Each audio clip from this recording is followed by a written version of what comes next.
Здраво дечки, во овој нов совет ќе зборуваме како да заштитиме нашата турбина.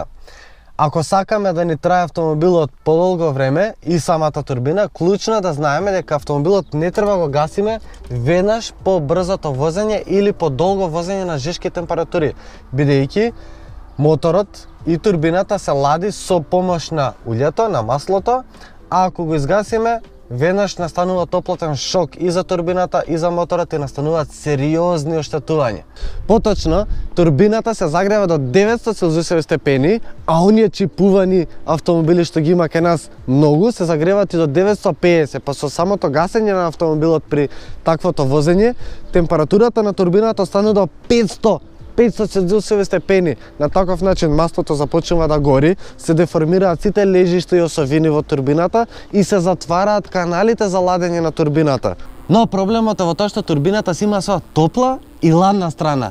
Односно, местот каде што се снабдува со топлите издувни гасови и место каде што компресорот шмукува ладен атмосферски воздух кој што го пренесува директно во цилиндрите.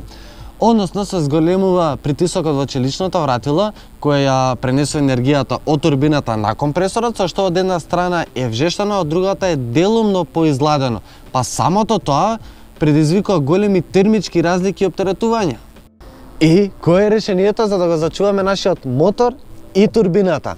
Едноставно, особено за кај турбо-дизел автомобилите, после долгото патување, малце намалете го ритамот на возење, не бидете толку брзи и агресивни. И исто така, најбитната работа кој ќе застанете, кој ќе се паркирате, не го гасете автомобилот веднаш, оставете барем минута до 2 за да има време и моторот и самата турбина да се подизладат и да нема голем топлотен шок. Ако ви се допаѓаат и ви се корисни овие совети, направете сабскрип, следете не и се гледаме со нови видеа наскоро. Чао!